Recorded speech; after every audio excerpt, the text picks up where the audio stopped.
Un simple pastor de ovejas se enfrenta a un imperio corrupto con solo su voz como arma. Un niño desafía a un gigante con nada más que una onda y una fe inquebrantable. Una reina despiadada manipula a un reino entero creyéndose invencible, hasta que el juicio la alcanza sin piedad. Amós, David, Jezabel, tres historias que marcaron el destino de reyes y naciones. Tres caminos donde la fe, la ambición y el poder se enfrentaron en batallas que trascendieron el tiempo. Desde los campos polvorientos de Tecoa hasta los majestuosos palacios de Samaria. Desde el rugido del ejército filisteo hasta la ira desatada de un Dios que no deja impune la corrupción. ¿Quieres saber cómo un humilde profeta desafió a los más poderosos de su tiempo? No esperes más, quédate hasta el final, porque lo que estás a punto de ver te revelará las historias bíblicas como nunca antes las habías escuchado. Un recorrido por la valentía, la redención y la caída de los más grandes. Cada palabra, cada decisión, cada acto tuvo consecuencias que siguen resonando hasta hoy. La verdad está a punto de ser contada. No mires a otro lado. Esto no es solo un relato del pasado, es una advertencia para todos los tiempos. Imagina esto, un hombre común, sin estudios teológicos, sin títulos de prestigio, sin conexiones con los poderosos de su tiempo. Un simple pastor de ovejas y cultivador de higueras, viviendo en una aldea perdida en el mapa. Su vida parecía destinada a la rutina, al anonimato, a la tranquilidad de los campos. Pero un día, Dios lo llama, no para una tarea fácil, no para algo que pudiera rechazar. Lo envía a desafiar reyes, a confrontar sacerdotes, a denunciar la corrupción de todo un reino. ¿Te imaginas estar en su lugar? Sin previo aviso, sin entrenamiento especial, este humilde hombre de Tecoa se convierte en una de las voces más desafiantes y poderosas de toda la historia bíblica. Un mensaje que nadie quería escuchar, una verdad tan incómoda que pondría su vida en peligro. Este es Amós, y su historia no es solo una historia antigua, es un llamado que resuena hasta nuestros días, porque lo que él dijo, lo que él vio, y lo que él advirtió, sigue ocurriendo hoy. Este vídeo no es solo una historia más de la Biblia, es un mensaje que desafía, que incomoda, que hace temblar conciencias. Si te atreves a escuchar lo que Amós gritó a su generación, si estás listo para descubrir verdades que muchos prefieren ignorar, entonces quédate hasta el final, porque lo que vas a ver hoy podría cambiar tu perspectiva para siempre. Amós no era un profeta de profesión. No había sido educado en los círculos religiosos ni buscaba el reconocimiento de nadie. Él vivía una vida sencilla, dedicada al trabajo en el campo, sin imaginar que un día sería la voz que sacudiría a un reino entero. ¿Cómo pudo un simple pastor convertirse en el portavoz de Dios? ¿Qué fue lo que vio que nadie más quería ver? Lo que está a punto de revelarse en este vídeo te hará cuestionar muchas cosas. Desde la antigüedad, los poderosos han intentado acallar la verdad. Han construido muros de silencio, han despreciado a quienes se atreven a hablar. Pero la verdad siempre encuentra un camino. Y hoy, la historia de Amós vuelve a resonar con más fuerza que nunca. Porque la injusticia que él denunció no quedó en el pasado. Sigue viva, camuflada en otras formas, operando en las sombras. Antes de continuar, haz esto. Suscríbete ahora mismo para recibir más historias como esta. Activa la campana de notificaciones para que no te pierdas ningún vídeo nuevo. Dale like si alguna vez has sentido que el mundo necesita más justicia. Escribe Amós en los comentarios si crees que la verdad debe ser escuchada. No importa si eres creyente o no, si conoces la Biblia o si es la primera vez que oyes este nombre. Lo que Amós vivió tiene un mensaje que cualquiera puede entender. Cuando la corrupción domina, cuando los poderosos aplastan a los débiles, cuando la religión se convierte en un espectáculo vacío, la voz de la verdad debe levantarse. Muchos han intentado silenciar este mensaje. Muchos han querido enterrarlo bajo la indiferencia. Pero la verdad no se puede callar. Tecoa, un pequeño pueblo en las colinas de Judá, no era un lugar de grandes ciudades ni de reyes poderosos. Era una tierra de pastores y agricultores, donde la vida transcurría con tranquilidad, lejos del bullicio de las metrópolis. En este entorno nació Amós, un hombre acostumbrado al trabajo duro, cuya vida giraba en torno a los campos y el ganado. Su día a día se dividía entre guiar a sus ovejas por los pastizales y cuidar de los sicómoros, árboles que requerían gran dedicación. El sol marcaba el ritmo de sus jornadas. Desde temprano, salía al campo, observaba el cielo, analizaba las señales del viento y escuchaba el murmullo de la naturaleza. La soledad de los pastores le enseñó a ser un hombre reflexivo, paciente y observador.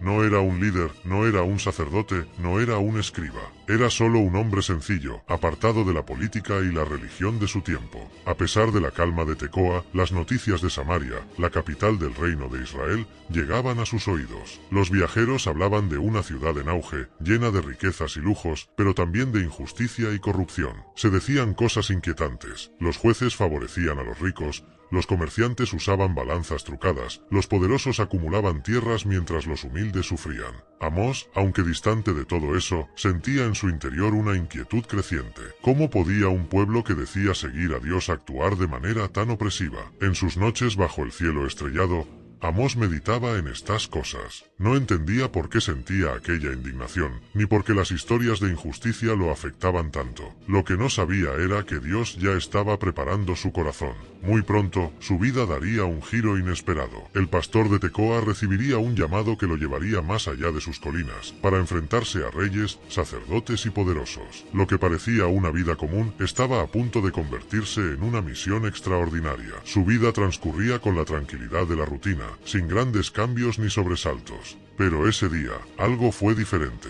Un peso inexplicable cayó sobre su corazón. No era miedo ni ansiedad, sino una presencia que lo envolvía, como si el aire mismo estuviera cargado de un mensaje divino. No fue un trueno ni una voz audible, sino un llamado profundo, una certeza absoluta que llenó su ser. Dios le estaba hablando. No había dudas ni confusión. Sentía en su interior una urgencia incontrolable, como si su alma hubiese sido tocada por el fuego celestial. En ese momento, Amós supo que su vida jamás volvería a ser la misma. Dios no lo llamaba para una tarea sencilla. Le encomendó un propósito gigantesco: ser su portavoz y advertir a Israel de su inminente juicio. Israel se había sumido en la arrogancia, en el abuso de los más débiles y en la corrupción de su adoración a Dios. Y ahora, un simple pastor debía enfrentarse a reyes y sacerdotes para proclamar un mensaje que nadie quería escuchar. Amós podría haber rechazado el llamado. Podría haber dicho: Señor, yo no soy un profeta, ni hijo de profeta. Y, de hecho, lo pensó. ¿Quién era él para cumplir semejante misión? No tenía la formación de los sacerdotes, ni la influencia de los poderosos. Pero Dios no escoge a los más preparados, sino que prepara a los escogidos. Y Amós, con todo su temor, entendió que debía obedecer. Los días siguientes fueron de lucha interna. Amós sabía que su mensaje no sería bien recibido. Israel vivía en una aparente prosperidad, pero su corrupción era profunda. Los ricos explotaban a los pobres, los jueces torcían la justicia, y los sacerdotes transformaban la adoración en un espectáculo vacío. Dios no podía permanecer en silencio.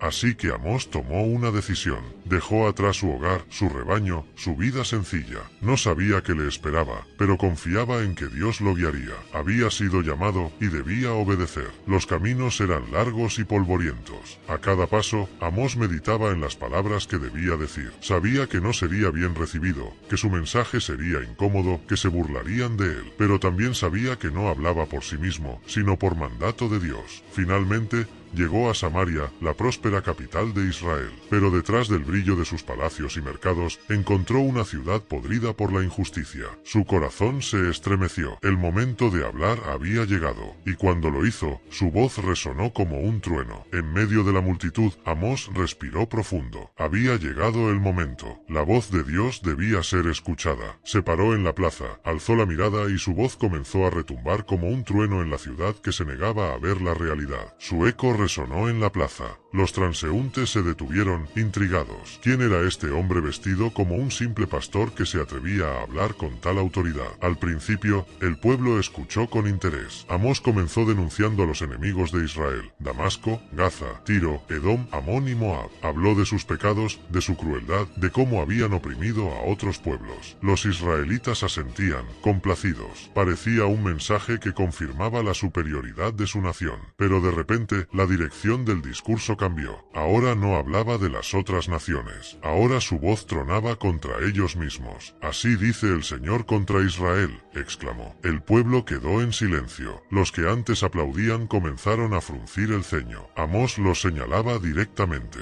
No hablaba de enemigos externos, sino de la injusticia que estaba dentro de su propio reino. Venden al justo por dinero y al pobre por un par de sandalias. Oprimen a los débiles y profanan la santidad de Dios. Se acuestan sobre ropas tomadas como garantía y beben vino comprado con el sufrimiento de los oprimidos. El ambiente se tensó. Los comerciantes miraron con incomodidad. Los jueces intercambiaron miradas. Los sacerdotes murmuraban entre sí. Lo que decía Amós era cierto, pero nadie quería admitirlo. No solo condenaba sus acciones, sino también su falsa adoración. Ellos celebraban fiestas religiosas, ofrecían sacrificios, cantaban alabanzas. Pero todo era una farsa. Sus corazones estaban lejos de Dios. Odio y desprecio sus festivales. No quiero sus ofrendas. En vez de sacrificios vacíos, dejen que la justicia fluya como un río. Las palabras eran como un golpe. Amós no era un noble ni un líder religioso, pero hablaba con una autoridad que no podía ser ignorada. Su mensaje no era suyo, sino de Dios, y Dios había visto lo que ellos querían ocultar.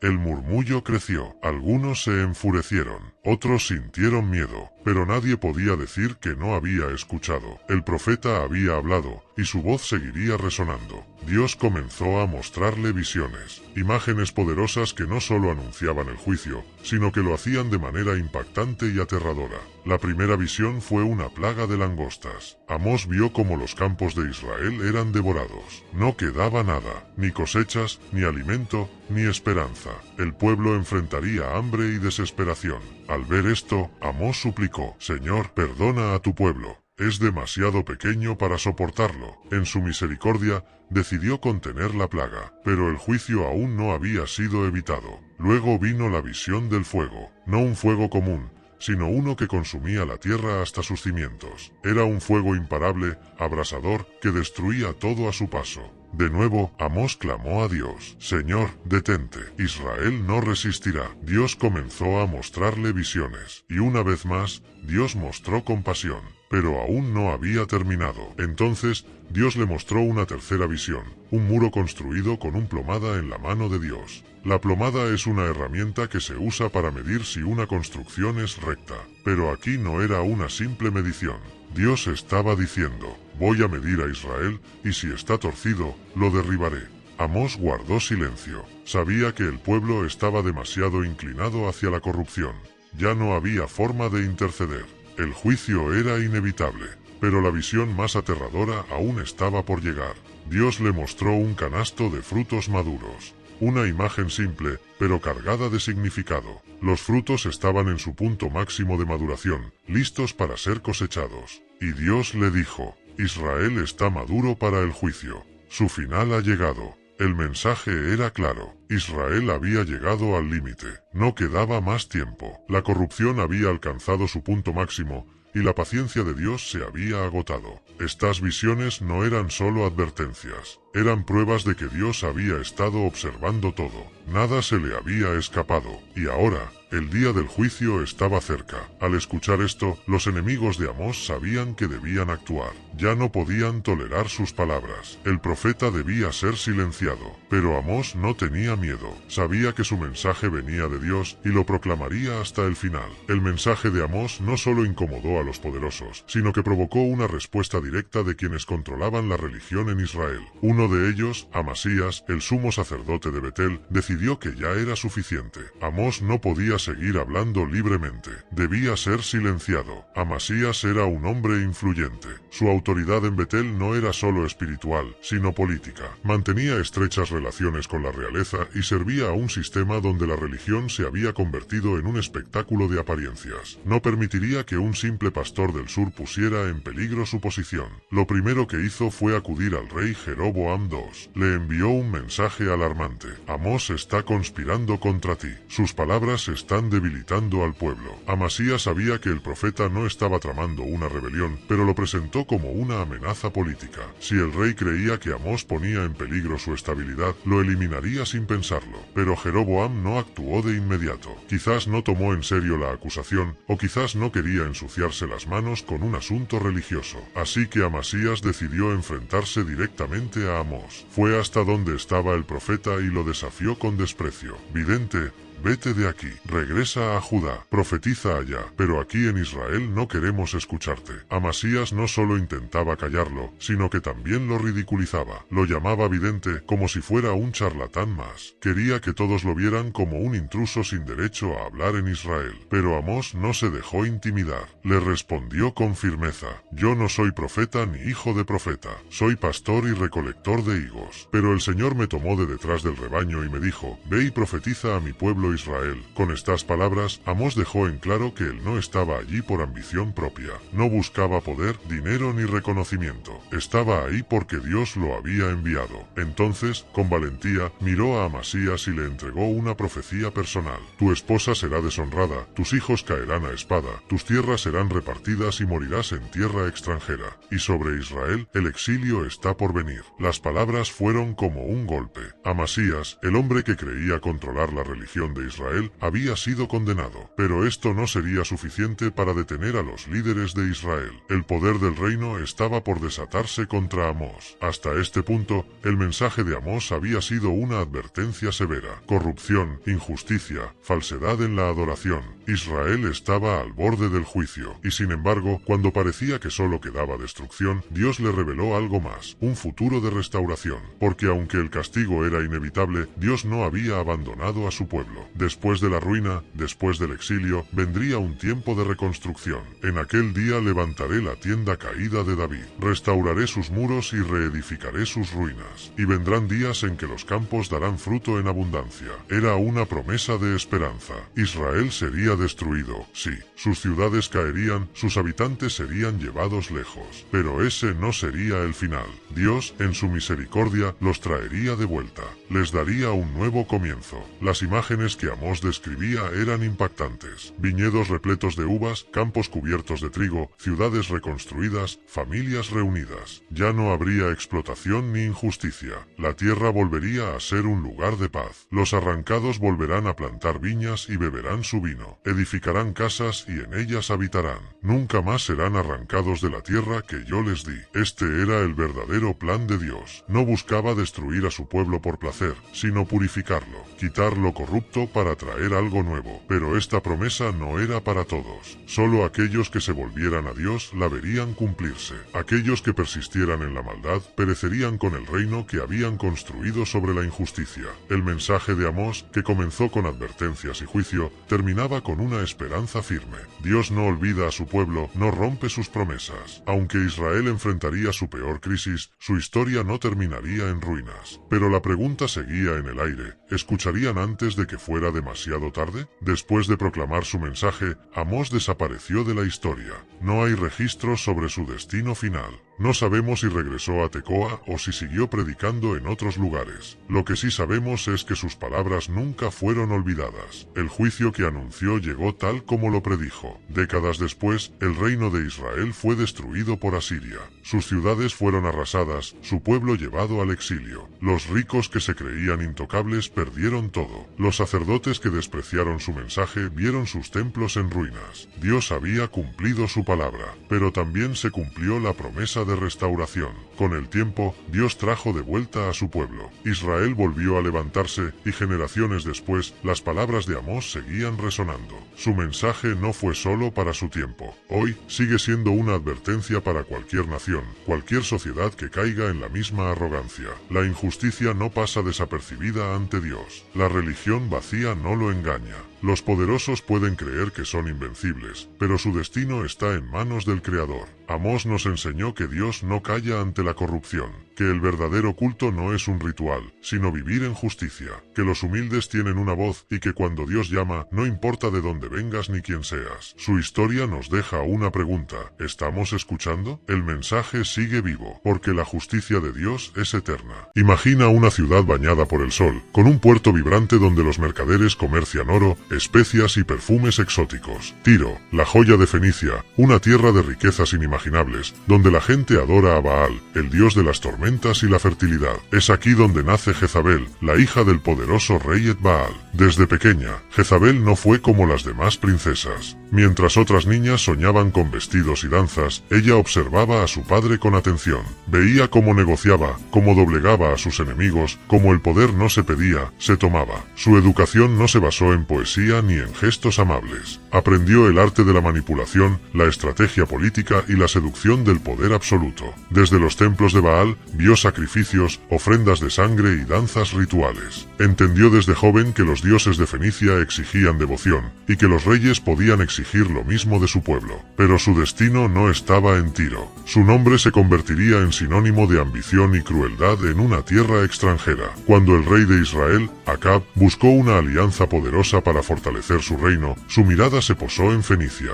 Un matrimonio con Jezabel significaba más que amor. Era la llave para asegurar riquezas y protección militar. Jezabel no era una princesa cualquiera. Ella no cruzaría la frontera solo para ser esposa de un rey. Llegaría a Israel como una tormenta, lista para moldear el reino a su antojo. El día había llegado. Jezabel cruzó la frontera de Israel, pero no como una simple princesa extranjera. No era una mujer que aceptaría un papel decorativo en la corte. Ella no había sido criada para obedecer, sino para gobernar. Desde el momento en que puso un pie en Samaria, todo comenzó a cambiar. El palacio de Israel estaba construido en piedra, imponente y austero, con la huella de reyes pasados que gobernaron bajo la ley de Dios. Pero para Jezabel era demasiado simple. Ella traía consigo el esplendor de Fenicia, sus tradiciones, su poder y su religión. Acab, el rey de Israel, quedó rendido ante ella, no solo por su belleza, sino por su carácter dominante. Era astuta, segura, determinada. No hablaba con súplicas, daba órdenes. Y Acab obedecía. Jezabel no tardó en darse cuenta de algo. El pueblo de Israel tenía una fe dividida. Algunos aún adoraban al Dios de sus antepasados, pero otros se inclinaban ante los ídolos de los pueblos vecinos. Ella vio esto como una oportunidad. No intentó imponer su cultura poco a poco. Lo hizo con fuerza. Ordenó la construcción de templos para Baal y Asera en el corazón del reino. Altares, rituales y festivales empezaron a reemplazar la adoración a Dios. Las calles de Samaria se llenaron con el humo de los sacrificios paganos. Los sacerdotes de Israel, que predicaban la ley de Dios, fueron silenciados. Algunos huyeron, otros fueron asesinados. El pueblo observaba en silencio, temeroso. Pero Jezabel no se conformó solo con traer sus dioses. Quería borrar por completo la fe en el Dios de Israel. Acab, débil ante su influencia, no la detuvo. Más bien, la respaldó en cada decisión. Israel había sido un reino elegido por Dios, pero bajo Jezabel se convirtió en un reino entregado a la idolatría y la corrupción. ¿Dónde estaba Dios en medio de todo esto? ¿Acaso nadie se atrevería a desafiar a Jezabel? Lo que Jezabel no imaginaba es que alguien estaba a punto de enfrentarse a ella. Y ese hombre sería el profeta Elías. ¿Quieres ver cómo Elías desafió el poder de Jezabel y provocó el enfrentamiento más épico de la historia de Israel? Elías, el profeta del Dios de Israel, irrumpió en el palacio con una declaración que haría temblar a la reina. Vive el Señor Dios de Israel, en cuya presencia estoy, que no habrá lluvia ni rocío en estos años, sino por mi palabra. El impacto fue inmediato. Israel dependía de la lluvia para sobrevivir. Los campos, el ganado, los cultivos, todo estaba en juego. Elías no solo desafió a Acab, desafió directamente a Baal, el dios de las tormentas y la fertilidad. Si Baal era tan poderoso, ¿por qué no podía traer lluvia? El desafío no era solo político, era espiritual. Cuando Jezabel escuchó la profecía, su furia fue incontrolable. No podía permitir que un solo hombre pusiera en duda la autoridad de Baal. Ordenó la caza de Elías. Los soldados salieron a buscarlo, pero el profeta había desaparecido. Dios lo había llevado al desierto, donde sería fortalecido para lo que vendría después. Mientras tanto, la sequía comenzó. Día tras día, el cielo permaneció seco. Las cosechas se marchitaban. El ganado moría. Los ríos se convertían en polvo. El pueblo comenzó a cuestionar a Jezabel. Si Baal era tan poderoso, ¿por qué no hacía nada? Pero Jezabel no podía permitir que la gente dudara. Ordenó más sacrificios, más rituales, más sangre. Pero la lluvia no llegó. Elías había desaparecido, pero su profecía se hacía más real con con cada día que pasaba. Y cuando el pueblo estaba al borde del colapso, Elías volvió con un desafío que cambiaría la historia. El Monte Carmelo sería el escenario del enfrentamiento más épico jamás visto. Baal contra Dios. 450 profetas contra un solo hombre. Fuego contra fuego. Elías estaba listo. Jezabel estaba lista. Israel entero estaba a punto de presenciar un evento que nadie olvidaría. Hoy veremos quién es el Dios verdadero. El enfrentamiento era claro, 2 altares, 2 sacrificios, pero solo un Dios respondería con fuego. El rey Acab, sin opciones, accedió. Mandó reunir a toda la nación en la cima del Monte Carmelo. La multitud murmuraba, expectante. Los profetas de Baal llegaron con confianza. Sabían que tenían los números de su lado, 450 contra 1. Pero Elías no temía estar solo, porque sabía que no estaba solo. El profeta miró al pueblo y lanzó una pregunta que cortó como una espada. ¿Hasta cuándo van a seguir dudando? Si el Señor es Dios, síganlo, pero si Baal es Dios, síganlo a él. El desafío estaba en marcha. Los profetas de Baal fueron los primeros en actuar. Levantaron su altar, colocaron el sacrificio y comenzaron a invocar a su Dios. Desde la mañana hasta el mediodía gritaron, danzaron, cantaron. Nada pasó. Entonces empezaron a desesperarse. Sacaron cuchillos y comenzaron a cortarse, derramando su propia sangre para despertar a su Dios. Aún así, silencio. Elías los miró y con una sonrisa irónica dijo, griten más fuerte. Tal vez su Dios esté dormido o demasiado ocupado para responderles. El pueblo miraba en completo asombro. Los profetas de Baal siguieron gritando, siguieron sangrando, pero el cielo permaneció en silencio. Nada. Elías esperó, y cuando el sol comenzó a descender, era su turno. Con calma, reconstruyó el altar del Señor. Hizo algo inesperado. Ordenó que llenaran 4 cántaros de agua y los derramaran sobre el sacrificio. 3 veces. El altar quedó completamente empapado. Y entonces, Elías levantó su rostro y oró. Señor,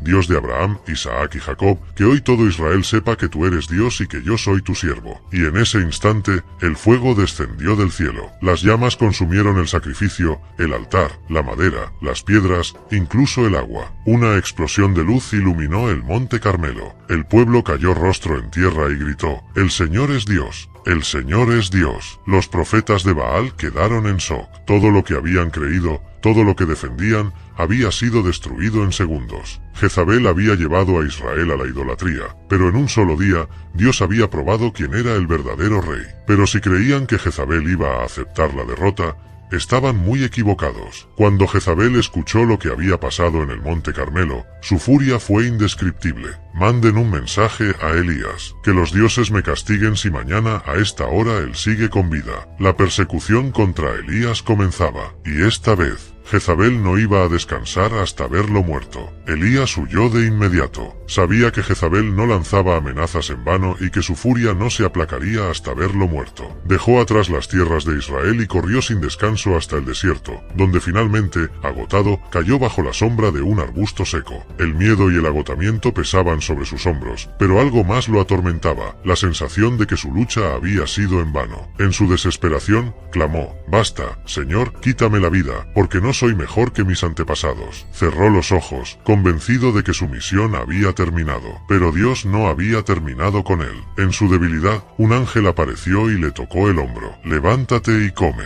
Ante él, había pan recién horneado y agua fresca. Comió, bebió y volvió a dormirse. Una vez más, el ángel lo despertó. «Levántate y come, porque el largo camino te espera». Con nuevas fuerzas, Elías caminó 40 días y 40 noches hasta llegar al monte Horeb, el mismo lugar donde Dios había hablado a Moisés siglos atrás. Se refugió en una cueva y esperó. Entonces, una voz le preguntó, «¿Qué haces aquí, Elías?». Él respondió con el dolor que llevaba dentro, «He servido con celo al Señor, pero los israelitas han roto tu pacto, han derribado tus altares y han matado a tus profetas. Solo yo he quedado y ahora buscan matarme». Dios no respondió con reproches, sino con una demostración inesperada de su poder. «Sal y ponte en la montaña delante del Señor». Primero vino un viento poderoso, tan fuerte que partía las rocas, pero el Señor no estaba en el viento. Luego un terremoto sacudió la tierra, pero el Señor no estaba en el terremoto. Después vino un fuego que consumió la montaña, pero el Señor no estaba en el fuego. Finalmente, llegó un susurro apacible, y allí,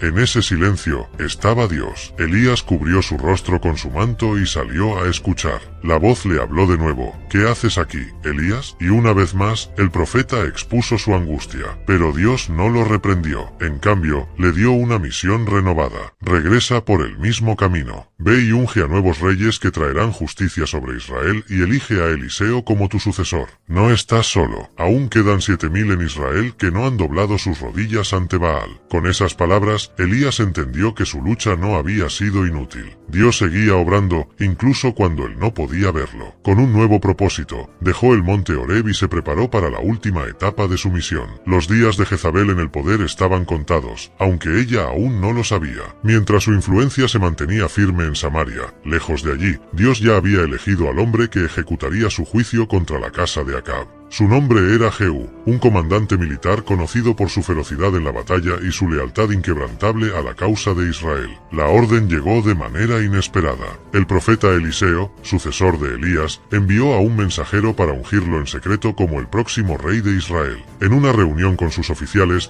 Jehú escuchó las palabras que cambiarían su destino. Así dice el Señor, Dios de Israel: yo te he ungido como rey sobre mi pueblo. Tu misión será exterminar la casa de Acab y acabar con la idolatría de Jezabel. Jehú no dudó, sabía que su tiempo había llegado. Se levantó con determinación y sus hombres, al escuchar la noticia, lo proclamaron rey en ese mismo momento. Pero su reinado no empezaría con ceremonias ni celebraciones. Su primer acto como rey sería un golpe de estado. Sin perder tiempo, montó en su carro y cabalgó a toda velocidad hacia Jezreel, la ciudad donde Jezabel aún reinaba con aparente seguridad. Nadie en el palacio sospechaba lo que estaba a punto de ocurrir. Jehú avanzaba con una furia imparable, su caravana levantando nubes de polvo mientras sus soldados marchaban tras él. Desde las torres de vigilancia, los centinelas vieron la aproximación de un ejército y enviaron mensajeros para averiguar su propósito. Pero cada emisario que salía con una pregunta recibía la misma respuesta: ¿tienes paz, Jehú? Y su respuesta era siempre la misma: ¿cómo puede haber paz mientras la maldad de Jezabel aún reina? Con cada mensajero que se unía a su marcha en lugar de regresar, la incertidumbre crecía dentro de las murallas del palacio. El destino de Jezabel estaba sellado, aunque ella aún no lo supiera. La calma dentro del palacio de Jezabel se rompió cuando los guardias anunciaron la llegada de Jehú a las puertas de la ciudad. El aire estaba cargado de tensión.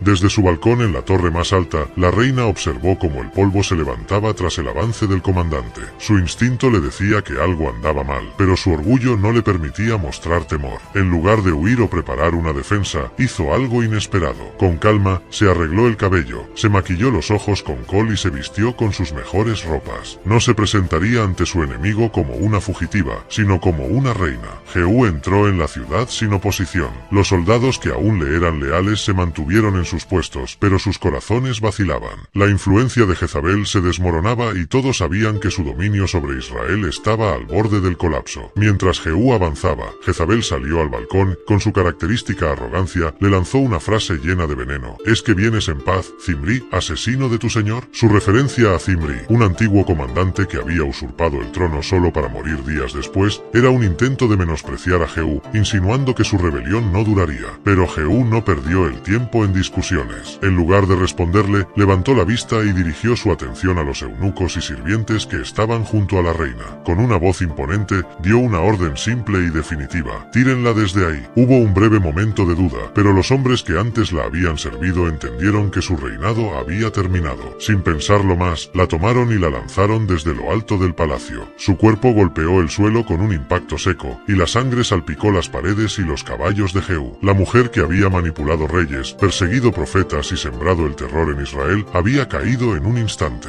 Jehú no le prestó más atención. Entró en el palacio y tomó su lugar como rey. Solo después, mientras comía, recordó que Jezabel aún no había sido enterrada. Dio la orden para que le dieran sepultura, pero cuando los soldados salieron a buscar su cuerpo, encontraron una escena escalofriante. Lo único que quedaba de la temida reina eran su calavera, sus manos y sus pies. Los perros habían devorado el resto, tal como lo había profetizado Elías años atrás. Así terminó la historia de Jezabel, no con la gloria de una reina, sino con el olvido de aquellos que desafían la justicia divina. Con la muerte de Jezabel, el reinado de terror que había impuesto sobre Israel llegó a su fin, pero las consecuencias de su legado no se disiparon de inmediato. Jehú, con la sangre aún fresca en su memoria, historia no se detuvo solo en la caída de la reina. Sabía que la influencia de Jezabel se extendía mucho más allá de su persona, y para erradicar por completo la idolatría que había instaurado, se dispuso a cumplir con su misión hasta el final. Sin perder tiempo, se dirigió al templo de Baal, donde aún se reunían sus sacerdotes y seguidores. Convocó a todos los adoradores de Baal con una astuta estrategia, haciéndoles creer que planeaba honrar al dios que Jezabel había introducido en Israel. Engañados por sus palabras, acudieron en masa al templo. Pero cuando todos estuvieron dentro, Jehú ordenó cerrar las puertas y no dejar escapar a nadie. Con una señal, sus hombres ejecutaron a cada uno de los sacerdotes y destruyeron el templo, reduciéndolo a escombros. Con ese golpe final, la idolatría que Jezabel había sembrado fue arrancada de raíz. A pesar de la brutalidad de su método, Jehú cumplió con el juicio que Dios había decretado sobre la casa de Acab. Con la reina caída, su dinastía fue exterminada, y el reino de Israel entró en una nueva etapa. Desde tiempos antiguos, la historia de David ha cautivado a generaciones. Un joven pastor, olvidado por su familia, sin linaje real, sin un futuro aparente. Y, sin embargo, Dios tenía otros planes. Lo eligió para lo impensable: enfrentar gigantes, conquistar ciudades y gobernar Israel. David no era perfecto. Cometió errores, cayó en tentaciones, enfrentó traiciones. Pero lo que lo hizo diferente fue su corazón. Un corazón que siempre buscó a Dios. Este no es solo un relato de valentía y poder, es una historia de fe, redención y destino. Porque cuando Dios elige a alguien, no importa su origen, sino su propósito. Así que quédate hasta el final, porque la historia de David podría cambiar la forma en que ves tu propia vida. Belén era un pueblo pequeño, un lugar donde la vida seguía un ritmo tranquilo. Entre sus colinas, un joven pasaba sus días pastoreando ovejas. Mientras sus hermanos se ocupaban de otras tareas, David estaba en el campo, enfrentando el calor del día y el frío de la noche. Pero ser pastor no era tan simple como muchos creían. No solo se trataba de guiar el rebaño, sino de protegerlo. En más de una ocasión, David tuvo que enfrentarse a fieras para salvar a sus ovejas. No era un guerrero, ni tenía armadura, pero su valentía estaba forjándose en cada batalla silenciosa contra la naturaleza. Lo que nadie veía era que, mientras David estaba solo en el campo, se estaba formando algo más que un pastor. Sus horas con el rebaño se convertían en momentos de adoración. Cantaba, escribía salmos y fortalecía su fe. Mientras tanto, en otro lugar, el profeta Samuel recibió una revelación. El rey Saúl había fallado, y Dios buscaría a otro. Alguien inesperado, alguien con un corazón diferente. La búsqueda lo llevó a la casa de Isaí, el padre de David. Uno de sus hijos sería el elegido. Pero cuando Samuel vio a los hermanos mayores, fuertes y de apariencia imponente, Dios le hizo una advertencia. El hombre mira lo exterior, pero yo miro el corazón. David no estaba allí. Para su familia, él no era alguien digno de consideración. Pero cuando lo llamaron desde el campo y entró a la casa, Dios confirmó su elección. Samuel tomó el cuerno de aceite y lo ungió en presencia de su familia. Desde ese día, el Espíritu de Dios vino sobre él con poder. Pero su vida no cambió de inmediato. David no fue llevado al palacio ni proclamado rey. Volvió al campo, a sus ovejas, a su rutina, porque antes de la corona, Dios estaba preparando su carácter. Lo que David aún no sabía era que su primer gran desafío estaba a punto de aparecer. Desde aquel día en que el aceite corrió por su cabeza, David sintió algo distinto. No lo entendía del todo, pero sabía que algo en su interior había cambiado. No había trono, no había corona, pero Dios lo había marcado para algo grande. Mientras tanto, en el palacio, el rey Saúl comenzaba a perder el control. La paz lo abandonó, y una angustia incesante se apoderó de él. Los consejeros del rey vieron su desesperación y sugirieron algo inusual. La música podría calmarlo. Los sirvientes hablaron de un joven que tocaba el arpa con una destreza única. No solo era hábil, sino que su música parecía llevar una presencia especial. Ese joven era David. Sin saberlo, David fue llamado al palacio del hombre al que algún día reemplazaría. Cuando llegó, no vestía armadura ni tenía apariencia de guerrero. Solo traía su instrumento y su fe. Tomó su arpa y empezó a tocar. Las notas llenaron la sala, y algo increíble sucedió. La oscuridad que atormentaba a Saúl se disipó. El rey encontró alivio, y David se convirtió en su músico personal. Sin saberlo, estaba dando su primer paso dentro del mundo de la realeza. Pero su historia no terminaría en la corte. Fuera de esas paredes, un enemigo se alzaba contra Israel, un desafío que nadie se atrevía a enfrentar. Y David estaba a punto de descubrir que su destino no era solo tocar música, era luchar. El ejército ejército de Israel estaba paralizado. Cada mañana y cada noche una voz resonaba en el valle, una voz que sembraba miedo en los corazones de los soldados. Era Goliat, el gigante filisteo, desafiando a cualquier hombre que se atreviera a enfrentarlo. Pero nadie se atrevía. Durante 40 días, Israel permaneció inmóvil. El rey Saúl, que alguna vez había sido un guerrero valiente, ahora solo observaba desde su tienda. Nadie quería ser el hombre que muriera a manos de Goliat. Mientras tanto, lejos del campo de batalla, David seguía con su vida en Belén, sin saber que su destino estaba a punto de cambiar. Un día, su padre le pidió que llevara provisiones a sus hermanos en el ejército. Era una simple tarea, nada fuera de lo común. Pero cuando David llegó al campamento, vio algo que lo indignó. Mientras los soldados temblaban, Goliat seguía burlándose de Israel. Peor aún, se atrevía a desafiar a Dios mismo. David no entendía cómo era posible que nadie hiciera nada. ¿Acaso no confiaban en el Señor? Cuando comenzó a hacer preguntas, algunos se burlaron de él. Su hermano mayor lo reprendió, diciéndole que solo era un pastor entrometido. Pero David no estaba allí por curiosidad. La noticia de su actitud desafiante llegó hasta Saúl, quien lo mandó llamar. El joven entró en la tienda del rey y habló con una seguridad que nadie esperaba. No tengan miedo, yo pelearé contra ese filisteo. Saúl lo miró incrédulo. ¿Cómo podía un simple muchacho derrotar a un guerrero entrenado desde su juventud? Pero David no dudó. Él ya había peleado antes, no contra hombres, sino contra leones y osos que amenazaban su rebaño. Y en cada ocasión, Dios le había dado la victoria. El Señor, que me libró del león y del oso, me librará de este filisteo. Saúl, sin más opciones, le permitió pelear. Le ofreció su armadura, pero David la rechazó. No necesitaba una espada ni un escudo, solo necesitaba su honda y su fe. Mientras descendía al valle, los filisteos reían. Goliat se sintió insultado al ver que enviaban a un muchacho contra él, pero David no se dejó intimidar. Metió la mano en su bolsa y tomó una piedra. La colocó en su honda, giró con precisión y soltó el proyectil. En un instante, el ruido del impacto resonó en todo el valle. La piedra golpeó la frente de Goliat y el gigante cayó de bruces al suelo. Un silencio absoluto se apoderó del lugar. Los filisteos no podían creer lo que veían. David corrió, tomó la espada de su enemigo y terminó lo que había comenzado. El miedo cambió de bando. Israel gritó de júbilo y persiguió a los filisteos hasta derrotarlos. Y ese día, el joven pastor se convirtió en un héroe. Pero lo que David no sabía era que su victoria no solo le traería gloria, sino también enemigos. La noticia se propagó por toda Israel.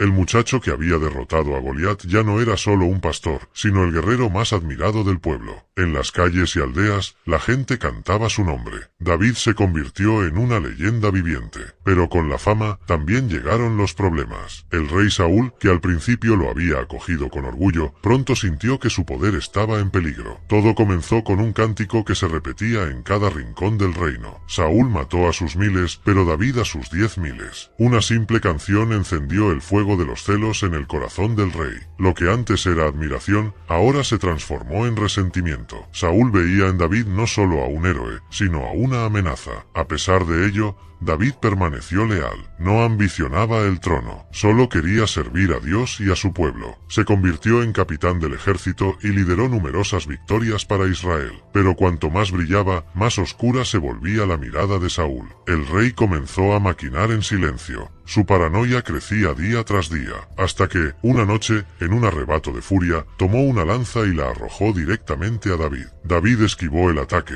pero supo que algo había cambiado. Saúl no lo veía como un aliado, sino como un enemigo. Los intentos de asesinato continuaron. El rey intentó tenderle trampas, enviarlo a misiones suicidas, casarlo con su hija para controlarlo. Pero nada funcionó. David prosperaba, y el favor de Dios estaba con él. Con el tiempo, su única opción fue huir. Pero no estaba solo. Uno de los hijos de Saúl, Jonatán, se convirtió en su más fiel amigo. Sabía que su padre estaba equivocado, y aunque él era el heredero legítimo del trono, reconoció que David era el verdadero elegido por Dios. Jonatán advirtió a David del peligro y le ayudó a escapar. Fue la última vez que se vieron. David dejó el palacio, dejó su hogar y se convirtió en un fugitivo. Desde ese momento, su vida cambiaría para siempre. David dejó atrás el palacio, las comodidades y la gloria que había ganado. Ahora era un hombre marcado, perseguido por el rey más poderoso de Israel. Pero en lugar de rendirse, hizo lo único que podía hacer: sobrevivir. Durante meses, deambuló de un lugar a otro. Buscó refugio en cuevas, bosques y ciudades extranjeras. Cada día día era una lucha. Saúl no descansaba, enviaba tropas tras él, buscando eliminarlo antes de que pudiera convertirse en una verdadera amenaza. Pero David no estaba solo. Poco a poco, otros comenzaron a unirse a él. Hombres que, como él, eran perseguidos, rechazados o desesperados. Deudores, exiliados, soldados descontentos, todos encontraron en David un líder. Lo que comenzó como un grupo de fugitivos se convirtió en una fuerza organizada. No era un ejército, pero sí una hermandad. David no solo les enseñó a pelear, sino también a vivir con honor. A pesar de la persecución, David nunca levantó la mano contra Saúl. Hubo momentos en los que pudo acabar con él, como aquella noche en que lo encontró dormido en una cueva. Sus hombres le susurraron: «Dios te ha entregado a tu enemigo». Pero David no cayó en la tentación. Solo cortó un pedazo del manto del rey y se alejó. Al día siguiente, desde la distancia, le gritó: «Mira, Saúl, pude haberte matado, pero no lo hice. No soy tu enemigo». Saúl, conmovido por un instante, lloró y reconoció la nobleza de David. Pero su paranoia era más fuerte. El odio siempre volvía. David siguió huyendo. Cada batalla que libraba, cada decisión que tomaba, lo moldeaba más como líder. Estaba aprendiendo no solo a sobrevivir, sino a reinar antes de tener la corona. Lo que no sabía era que el final de Saúl estaba cerca. Mientras David seguía en el exilio, Saúl enfrentaba su peor crisis. Su obsesión por eliminar a David lo había distraído de lo más importante. El verdadero enemigo estaba a las puertas de Israel. Los filisteos habían reunido un ejército imponente. Esta vez no era una simple escaramuza. Se preparaban para una batalla que decidiría el destino del reino. Saúl, debilitado y atormentado, no tenía dirección ni respuestas. Desesperado, buscó la voz de Dios, pero el cielo permaneció en silencio. Había ignorado a Dios durante demasiado tiempo, y ahora enfrentaba el campo de batalla sin guía, sin esperanza. Cuando comenzó la lucha, la derrota fue inmediata. Los filisteos superaban en número y en estrategia a Israel. Uno a uno, los hijos de Saúl cayeron, incluyendo Jonatán. El rey, herido y sin salida, se negó a morir a manos del enemigo. Cayó sobre su propia espada, poniendo fin a su tormento y a su reinado. La noticia se propagó rápidamente. Cuando llegó a oídos de David, no hubo celebración. A pesar de todo lo que Saúl le había hecho, David lloró su muerte y la de Jonatán. «Oh, Jonatán, hermano mío, tu amor fue para mí más precioso que el de las mujeres». Israel estaba en ruinas, sin un rey, sin dirección. Y fue entonces cuando las tribus de Judá volvieron sus ojos a David. Los ancianos lo buscaron y lo ungieron como rey en Hebrón. Pero aún no gobernaba sobre todo Israel. La casa de Saúl todavía tenía seguidores, y el reino estaba dividido. Esperó el tiempo de Dios. Año tras año, su influencia creció, hasta que finalmente todas las tribus de Israel lo aceptaron como su rey.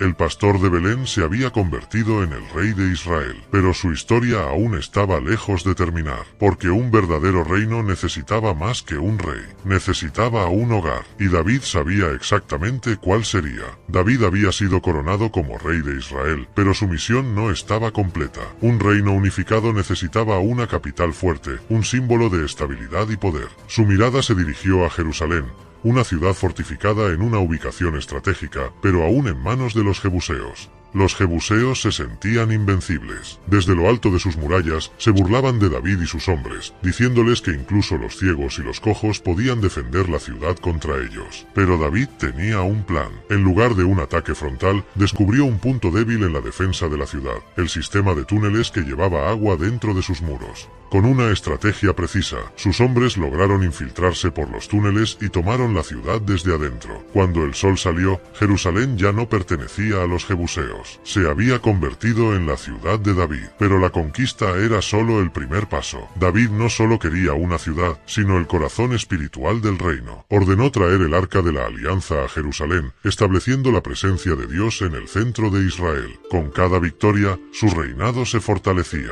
Expandió las fronteras, aseguró alianzas y consolidó su gobierno como el más próspero que Israel había visto. David había logrado lo que ningún otro rey antes que él: unir a Israel bajo un solo liderazgo y darle un hogar eterno. Pero en los momentos de mayor éxito, es cuando la caída es más peligrosa. Y David estaba a punto de enfrentar la prueba más grande de su vida. Era primavera, la época en la que los reyes iban a la guerra. Pero esta vez, David no lideró a su ejército. Se quedó en Jerusalén, disfrutando de la comodidad de su palacio mientras sus hombres luchaban en el campo de batalla. Una noche, desde la azotea, su mirada se detuvo en una mujer bañándose. Betsabé, la esposa de Urías, un soldado leal. David la deseó. A pesar de saber que era una mujer casada, mandó traerla. Lo que comenzó como un instante de deseo se convirtió en una decisión que marcaría su vida. Poco después, Betsabé le envió un mensaje aterrador. Estaba embarazada. David entró en pánico. Si la gente descubría lo que había hecho, su reputación y su liderazgo estarían en peligro. Entonces, ideó un plan.